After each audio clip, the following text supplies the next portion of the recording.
This is Saurabh, and you're listening to my favorite talk show, The Weekly Show with Aditya.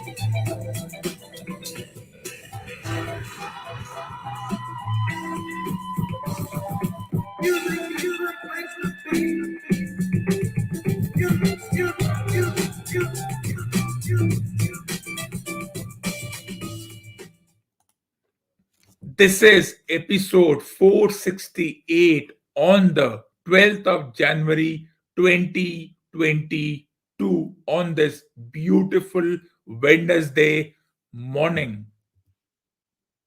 The Women's ODI World Championship starts 53 days from today. That is from the 6th of March 2022. And the billion, gazillion, trillion, add more and more to it. Dollar question or rupee question is, can the Indian women's team win their first cricket championship? They had come so near and yet so far at the main event of the 2020 20 over World Championship finals and the 2017 50 over World Championship final. Anyone listening to this broadcast would say, wow, am I joking? Am I seriously considering the Indian women's team winning a world championship? And this is just one sport, the cricket. There's even a hockey World Cup scheduled later for this year, which is even a bigger joke, if that's what one would like to say. I don't think it's a joke, unlike most people who would say no, they have no chance. I would say that yes, they have a chance. They just got to do a few things right. They've got a good team of good all-rounders, couple of good wicket keepers, legendary openers, or couple of openers who would be in that legendary status not too far from now. And unlike the 99% of the limited viewing world or the viewing world with a limited mindset, of course, lot of pseudo experts and everyone who has a nose who can put in their opinion would say no, they have no chance of winning the World Cup because they haven't done it before. They may have come close twice, but it doesn't count. Well, contrary to what the idea is, I think they still have a chance. They have a very good chance. I would give them a 75% chance. 25% I would give to the other teams who are there because you have to respect your opposition. So for me, they have a chance. If they do it, I think the entire world will lose its head, especially the cricket world. We respect the women's cricket division, but we don't respect them so much that they can go on to win a world championship. And if they do, should it be called the 83 moment? No, it cannot be compared, or it should not be compared if they go on to win. The big if is an important thing. If they go on to win, because you cannot compare the fluke of the 83 World Cup to the actual thing of today. The 83 World Cup, no one took it seriously. No one knew it existed. The only way you could have any access to it was through radio. So that's one thing. And then, unlike today, where traveling has become so complicated, you could travel to that part of the world. Tickets were not so complicated to be purchased. So that's one thing. I don't know because they have come close in the 2017 World Championship finals and the 2020 World Championship finals. They made a few errors, let's say basic errors like we all do when we write an essay and we make grammatical errors or punctuation remarks when you write a good essay yet you feel something is missing because that's the way world works. You may do everything perfect, you may prepare for it, you may have enough practice on it, yet someone will say, what are the recommendation? That's how the world works. Unless you give recommendations, people don't have that satisfactory bone in them. So this is how the team is. It's a good team, experience with youth and all that thing. Everyone knows youth and experience and exuberance and players who can hit with a strike rate of 150. Yes, it's a good team. Of course, a few players were left out, which I'm disappointed with. But unlike the men's team, like the men's team, the women's team, if they leave out somebody, there is no logic. They just don't want that person for whatever reasons, jealousy reasons, or whatever. So the team is good. Mithali Raj, a decent player. Harmanpreet Kaur, yes. Mandana, Shefali Verma, Yastika Bhatia, Deepti Sharma, all-rounders. Richa Ghosh, Sneh Rana as an all-rounder. Pooja Vastrakar, the all-rounder. And then couple of good spinners in Rajeshwari Gaikwad. And I have seen them play. It's not as if the women don't want to perform. It's just that the rules are so heavily bent against them. The women's rules are that the DRS is not there always. DRS is a luxury. They don't have enough practice on it. And then the quality of the ground. The grounds in New Zealand, for example, are already small. And then what happens? The boundary draw will be pushed even 10, 12 meters in. And that's what it is. But because this is an international event, so you may see rules changing. So let's hope that. And the best part is most of the matches are day and night. Well, it may be day and night in terms of New Zealand, but it will be early morning in terms of the Indian Standard Time. Yes, around 7 a.m. Indian Standard Time. You can ask, why 7 a.m.? Well, that's the way the time zones were created. New Zealand is 7.5 hours ahead of India, and we have to accept that, right? So I think it's a good World Cup, and for Mithali Raj and Juran Goswami, it's their final World Cup. They're nearing 40 years of age. It's their swan song, but I think Mithali Raj, in my view, should have been told you are not part of the team. Like we have this anti-Rahane, anti-Pujara, and anti-Hardik Pandya campaign. 10:15. I would say that I'm disappointed with the way Mithali Raj has played over the past few years. She bats slow. 40 of 72 will not make it in a 50-over match. Yes, in a test match, you can make 40 or 500 balls. It works. So Mithali Raj needs to change her defensive batting attitude, because for me, she has been selected rather on emotion rather than logic. And then, of course, Harmanpreet Kaur, whom we still are fascinated with because of that 170 in the semi-finals of the 2017 50-over World Cup. It was just one of those things which happened.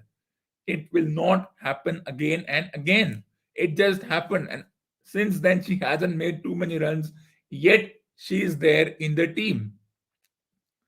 I would have rather given the captaincy to a Smriti Mandana and a vice captaincy to a Deepti Sharma, or even a Deepti Sharma would have gotten captaincy for me. But that's the thing, you have a couple of 40 years old and couple of 17, 18-year old. So that's the big difference.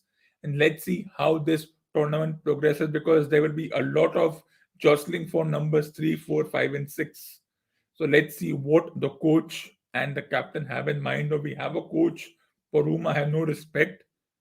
The coaches for the women's team in the past 3, 4 years have been of poor quality. They themselves had no pedigree as players, and they only made coaches because they have nowhere else to go. So they become coaches of a women's team, and you don't take that seriously. Well, of course, this is not the last opportunity.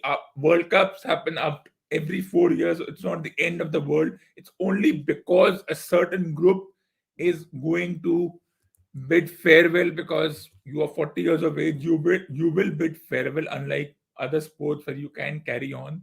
So that's the basic thing. I think it's a good team. A few players have been left out, which I think is a poor decision by the selection committee, that they haven't made runs and this and that. In that case, why are we still sticking with Harmanpreet Kaur? But that's one question we never will be able to answer. And then, of course, everyone will be excited about a Mithali Raj because she made her debut in the last century. I don't know what that means. I think that is a ridiculous thing to say that, yeah, she made her debut in the last century. That's nonsense for one, but that's the way things work. And let's accept that.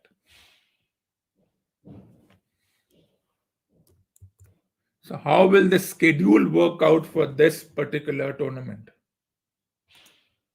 So these are the 7 matches scheduled against good teams, starting with supposed arch rivals, then the home team, then a couple of teams with whom we can think they have a chance. So good matches scheduled, evenly spaced out, 7 matches, which means there are 8 teams, including India, in this tournament, and 7 matches is a lot of matches. And the round robin format helps teams. If they lose the first one, they can do better.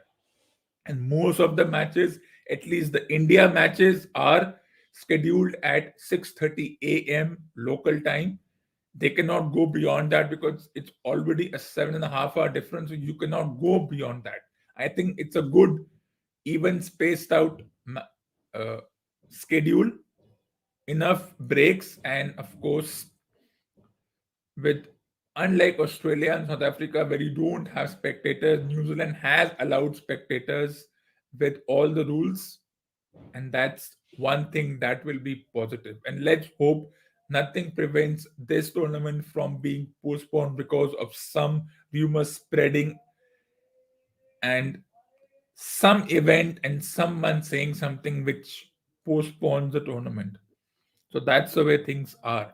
So before they play this tournament, they will have 5 games against New Zealand to get adjusted to the conditions. I never knew what that means. This term, getting adjusted to conditions, has always baffled me. But that's the way things are, and we have to accept it. Let's see. So good, evenly spaced out matches. Now let's discuss something even more interesting. So favorites by design and default and the unsophisticated mindset. So for the pseudo experts, whether they have played the game, they have not played the game, or whatever pseudo contribution and minimal contribution they've had, they will say England, Australia, South Africa, New Zealand, West Indies have a chance of winning the tournament, with England, Australia having won it before, South Africa having come close, New Zealand and West Indies. So you are basically saying that non-Asian teams have a bigger chance of winning. You read the newspaper, of course, it's too early, it's still 7 weeks from today. But once the tournament comes nearer, if there are discussions around it, despite all, it's not about being patriotic. I think patriotism is for the weak and the foolish minded. It's not about being patriotic, it's about being logical. And according to these pseudo experts, these are the 5 teams who have a chance of winning, or winning for the second time, third time, however the tournament goes on. That's the way things work. And these teams have no chance, as the pseudo expert would say it. So the Asian teams in Sri Lanka, Pakistan, they can surprise you, but they haven't got that kind of attraction as teams like England, Australia, South Africa, New Zealand, and West Indies have, who have performed in various tournaments, domestic tournaments, and whatever the tournaments are there. So these 3 teams, as per these pseudo experts, have no chance. According to me, maybe they will have a chance, maybe they will not have a chance. I can't say anything about it. But for me, does India have a chance? Yes. Can they do it? Yes. Do they have to work on a few things? Yes. They have to work on not losing wickets quickly, and the emotional selected players in Harmanpreet Kaur and Mithali Raj to bat in a more responsible and mature manner. And if the openers give a start, that is, if they're 100 for 0 in 15 overs, which can happen in a women's game, or they could be 100 for 0 in 30 overs.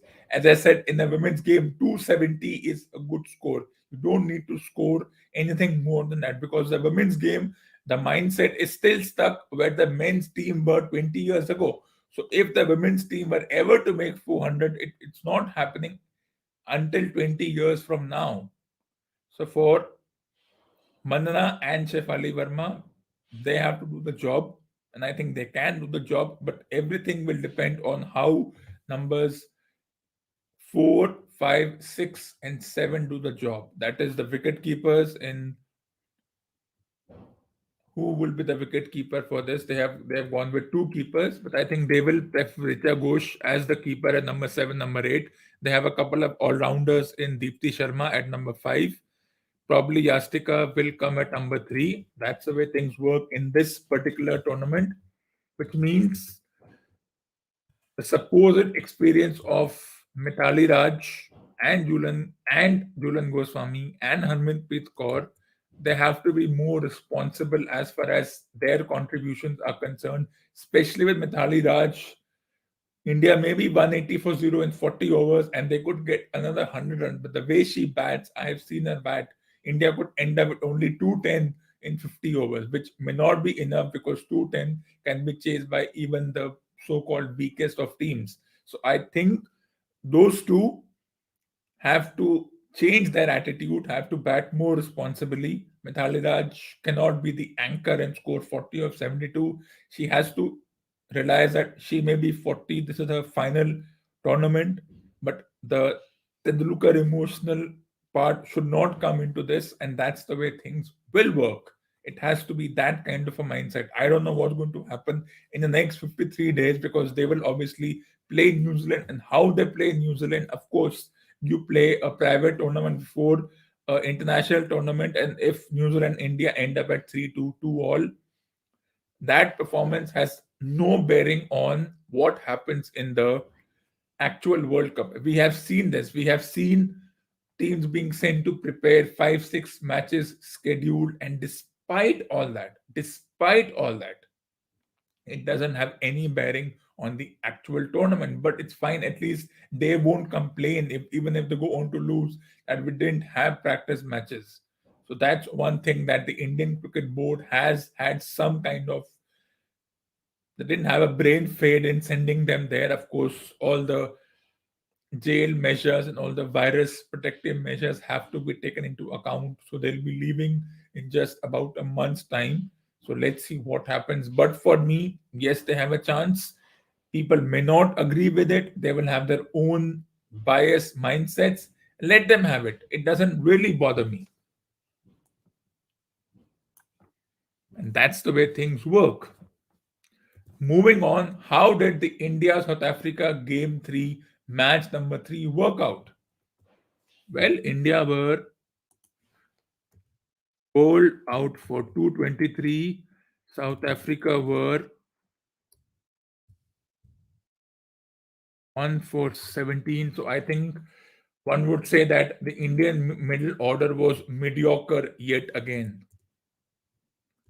It's so easy to say things like the middle order was mediocre once again. I disagree with that. I would give the rating to the team's performance despite the obvious people not performing as per the expectation of experts who have absolutely no say and no skin in the game.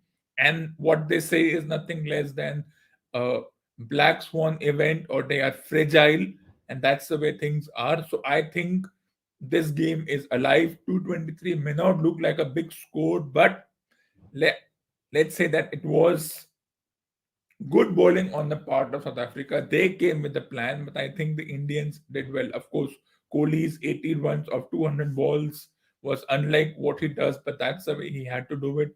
And Pant did well. I think even Pujara's 40 of 70 balls was a good knock in the overall context of this tournament. And then all the hype surrounding the Dean Elgar situation, I think South Africa's last win, chasing 240 in 80 overs, it was nothing more than a fluke. They may have won the last match, but it doesn't really count anymore. They are 1 for 17. They have a semi all rounder in Keshav Maharaj as the night person. I don't really agree with the term night watchman or night watchwoman. It doesn't really lend some kind of attractiveness, but this game is alive. You may see India could be batting once again with a lead of around 100 by the end of the day, and this game could be over by tomorrow evening or by the fourth day afternoon. This game could be over before you even know it. Rating of 7.5 out of 10, despite making 223, despite the KPR's contribution not being as per the expectation, because we are obsessed with hundreds, because the pseudo experts never made hundreds and they never had the pedigree to make hundreds. So, and they never were, and they most of the pseudo experts who are commenting on the KPR situation were part of the team for a maximum of 10-12 months, out of which 6 months the team was on a break. So they were really there for 6 months. So they're thinking, I tried to make runs, I did not make runs, and I was thrown out of the team after 6 months. And how can certain players who haven't contributed be part of the team for the past decade, 8 to 9 years? So it's their KPR anti campaign by most of the pseudo experts. And of course, the newspapers helping, because newspapers have nothing to contribute. They feel they are losing out to their digital counterparts or their digital rivals. So they have to do something. The KPR thing has to continue. How long will it continue? I would have Rahane as a part of my team. I wouldn't listen to all the jealous experts who themselves had no pedigree, no contribution, and they were thrown from the team. And that's the way things work for me.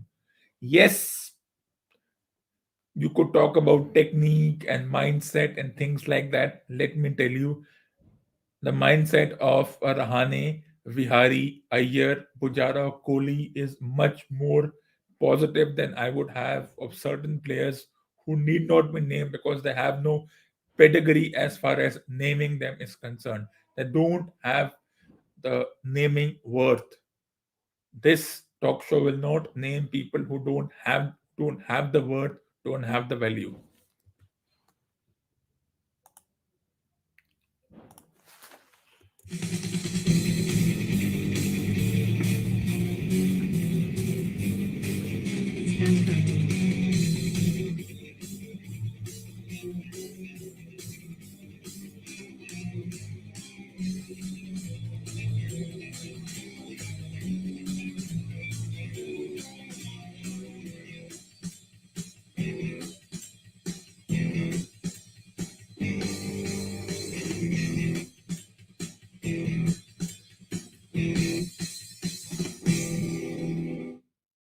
So this ends episode number 468 on the 12th of January 2021, and stay tuned for the next episode.